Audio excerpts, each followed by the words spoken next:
The bye week. Oh, what wretched sorrow doth this cursed span bestow upon my brow. No Michigan football, no Bryce Underwood o'erthrowing yon receiver wide as the heavens, nor Samaj Morgan letting slip the most catchable of offerings. What the hell is even that? The big house lay silent within mine mind, a cathedral bereft of hymns, a Chick-fil-A upon the Sabbath, a bottle drained of ale, naught but hollow glass. I was barren, chill, and beerless. I did wander the desolate wasteland of YouTube TV's listings, and there did I settle upon Ohio State, that troublesome troop from Columbus, clashing with a fellowship of soot-stained, smoke-breathing masters of the iron steed. I watched, I waited, I prayed for miracle.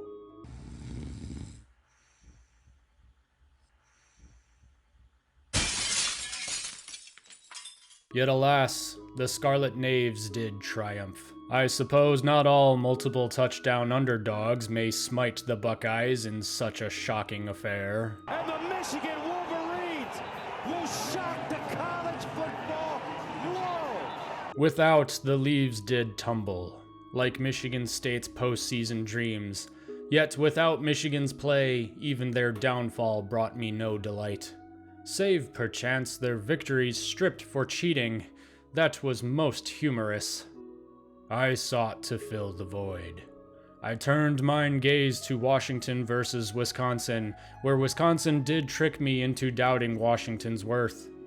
I beheld Indiana needing a toe-tapped miracle against some hapless foe newly bereft of coach. Yeah, I even scouted Maryland to divine what foe we face anon. My conclusion? Maryland sucketh. And so I sat, alone, shattered, feigning care for the SEC, whilst Disney, those greedy knaves, did peddle their southern games. I care not. The SEC is but rubbish. Now that all may pay their players, what jest remaineth for them in this sport? Thus in solitude and misery, I am condemned to the loathsome fate of the bye week. Good husband, by the time do I really have to do this? Yeah, come on, just do it. And with a little bit more gusto, please. Good husband, by the time thy video be loosed, Michigan shall play again in but 2 days. Cease thy whining, lest thou be likened unto Justin Spiro. She speaketh true. Justin Spiro is but a whiner.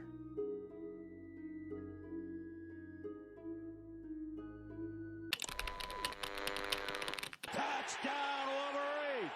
How's it going, everybody? This is Mackenzie with the Michigan Wolverines Team Rivalry Show. Welcome back to the podcast. So a special shout out to my wife for lending her beautiful vocals once again to that skit you heard at the beginning of the episode. Really appreciate her stepping up, taking one for the team and tolerating my creativity, I think. Anyway, I figured we'd keep it a nice short one today because there's a little bit of fallout from the Michigan State NCAA violations thingamajigger that was going on, which has been just hilarious. It's funny because I deleted my Twitter on Monday, I think it was, and I got sick and tired of it. Nobody did anything. Actually, Ohio State and Michigan State fans did something. But those of you who I know, I am not referring to you. I just find X to be sort of a cesspool of nonsense and people slinging crap at each other for no particular reason. And then all of a sudden, politics started getting into my feed a lot lately. I don't know if anybody else has had that issue, but I've been getting a lot of politics lately, and I'm not here for it. So I deleted X, and honestly, I got to admit, I felt pretty good since deleting X. So maybe you should think about doing that. But Cliff, my dad, is still on X, and he has informed me that Microsoft Edge is crashing on me. Why? Okay.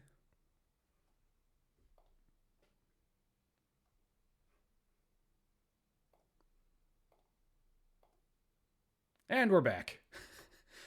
All right. I have no idea why Microsoft Edge is crashing on me, but Anyway, as I was saying, my dad, Cliff, has informed me that the meltdown on X from Michigan State fans is glorious.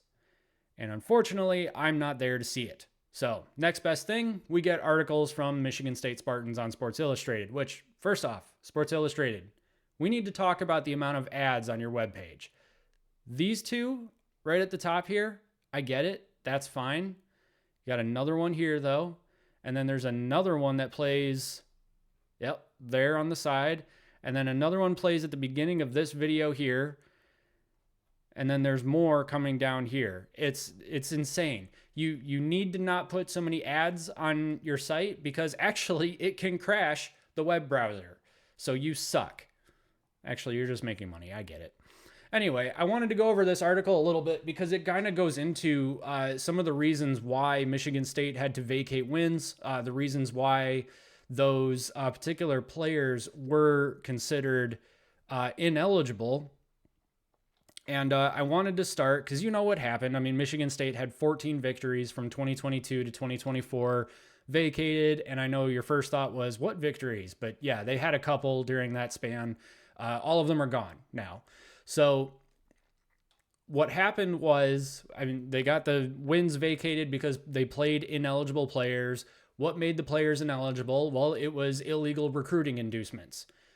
What were the illegal recruiting inducements? That was kind of my question that I wanted to know.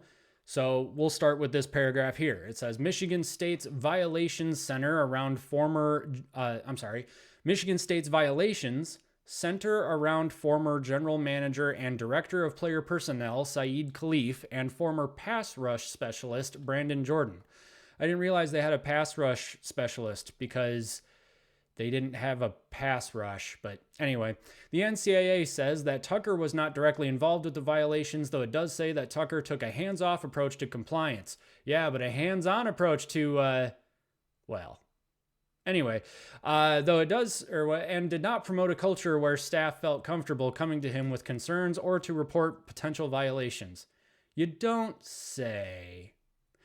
Allegedly, Khalif and Jordan provided impermissible recruiting inducements to 6 recruits during unofficial visits. The NCAA says that the inducements primarily consisted of airfare and hotel lodging for the prospects and the individuals who traveled with them, and that these violations occurred between October 2021 and March 2023. Okay. I want to focus on that part, and really what I want is for someone to explain to me why that's bad. Because I'm not going to lie, I read that and my first thought was, really? That's it? That's what they got in trouble for? I'm not going to lie. I mean, to me, it seems like, if you're going to have, I don't want mass public executions on my screen right now. Jeez. To me, it seems like, it's a part of the recruiting process that the school is supposed to pay for these recruits, their airfare, their lodging. I mean, if the school wants them to come play for them, they should probably pay for them to get there, right? That only makes sense to me. At least I think it does anyway. I don't know if maybe there's some sort of rule about that where because it's a unofficial visit, then you can't do that type of thing. Maybe that's what it is.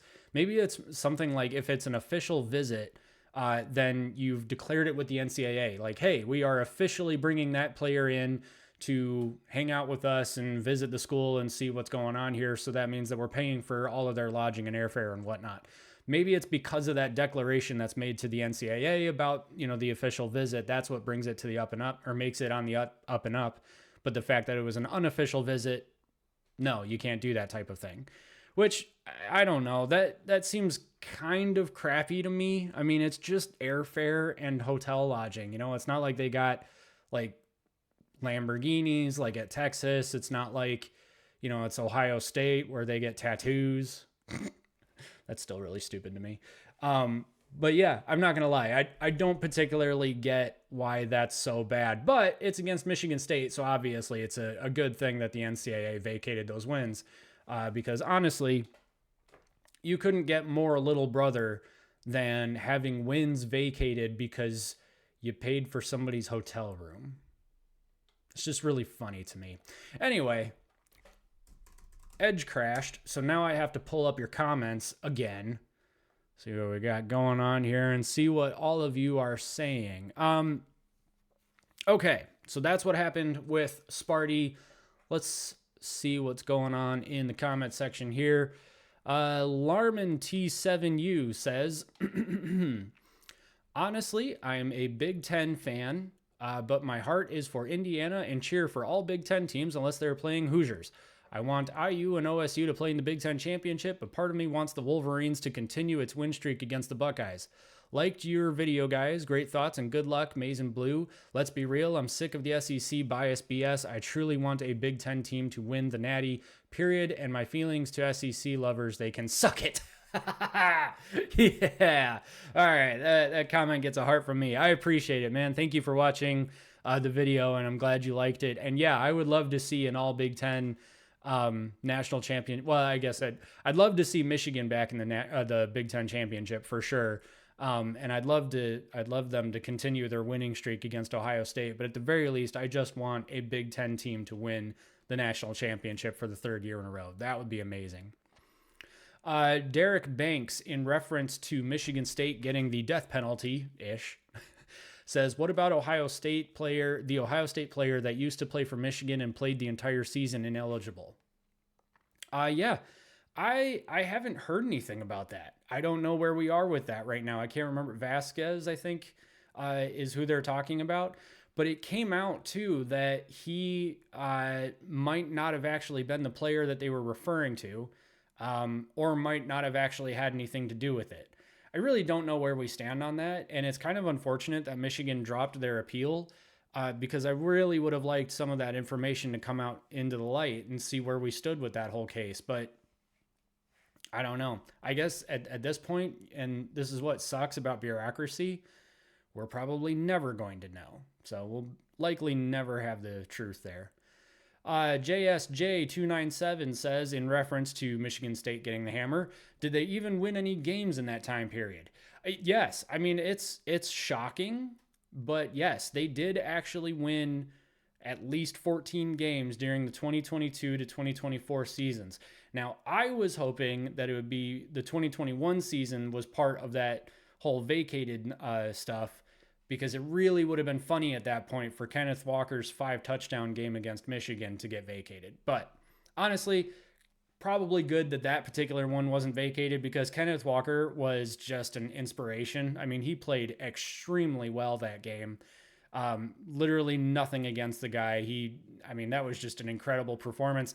And he is the reason why Mel Tucker got that extension and was put in the position where Mel Tucker could have gotten fired the way that he did. And now Michigan State is on their road to crap.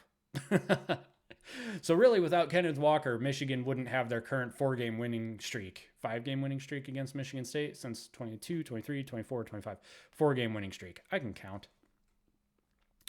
Gammon Grandpa or Gaming Grandpa? I'm not really sure. It's obvious the greatest team in NCAA history would beat Ohio Soft University playoff winners, 27 players from one team, now currently on the active NFL rosters. Michigan Team 144 was incredible. This was in reference to a post I did about Ryan Day saying that if 2024's national champion played 2023's, we all know who would win.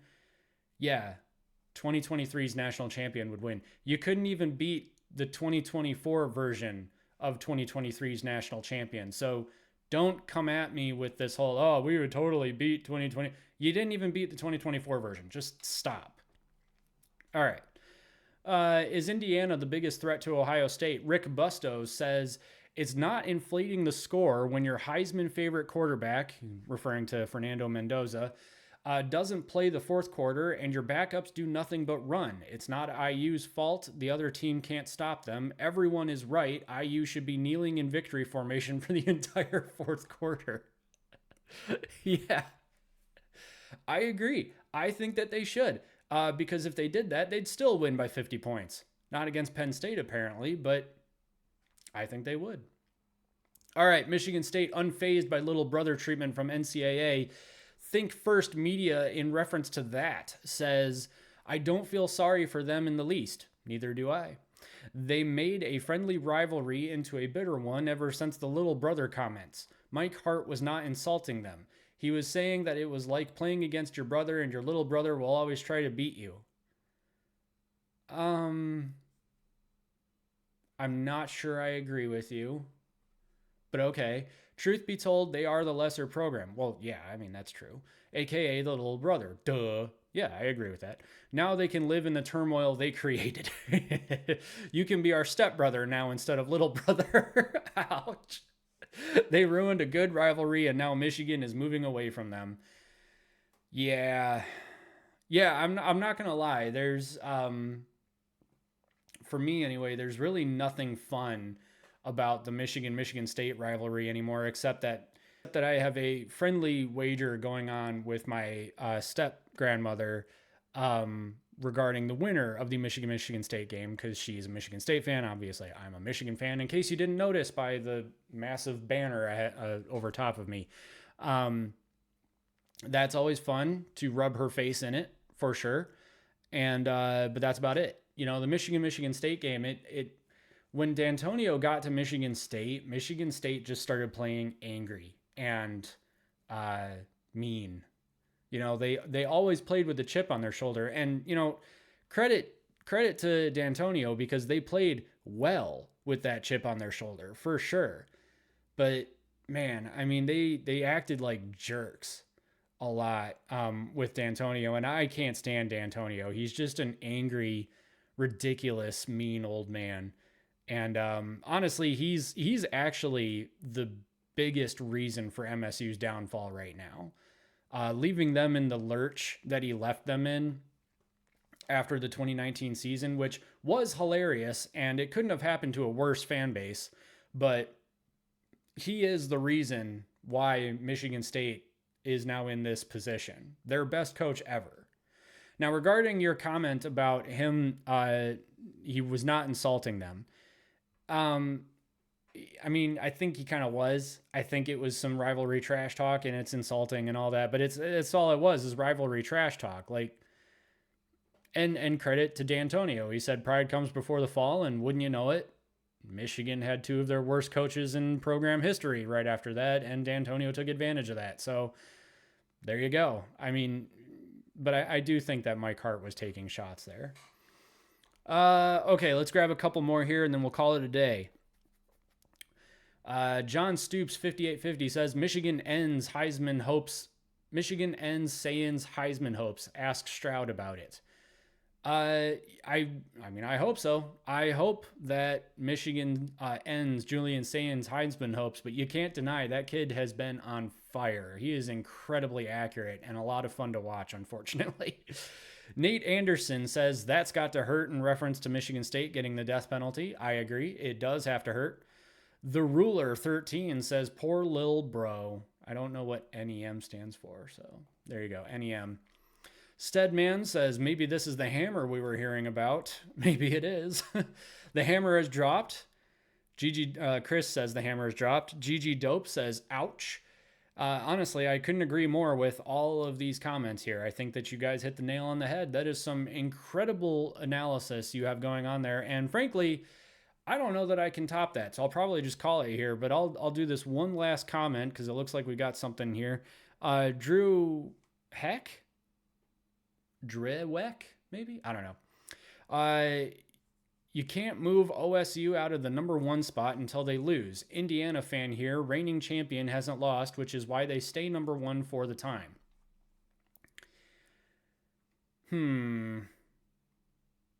Yeah, all right. So he's got a good point. I mean, you know, Ohio State did open the season with a win against Texas. It's a good win still. Texas has kind of climbed back into the rankings. Arch Manning seems to be playing a little bit better from what I understand. So, you know, that's still technically a good win. I don't know who the next best win would be for Ohio State right now. Have they played other ranked teams? Nebraska? I can't remember their schedule off the top of my head. I mean, it's late and I'm tired. But yeah, I mean, I get why they're still number 1. I just think that if everything at the beginning of the season had started from 0, that Indiana would be the number 1 team in the nation right now, simply because they do have the best win out of everyone, which is that road win in Eugene against Oregon. But you know, I get it. Ohio State's number one because they've beaten everybody. They started higher. You know, I think until they lose to Michigan, they're not going to lose that number one spot, which, am I calling them to lose to Michigan? Maybe. All right, I'm going to leave it right there. Thanks for hanging out with me these last 18 and a half minutes. I really appreciate it. If you enjoyed this podcast for some reason, go ahead and hit the like button, possibly even share it with a friend. And hey, you could subscribe too to help us reach our goal of hitting 3,000 subscribers at some point. So do that, and we'll catch you in the next video.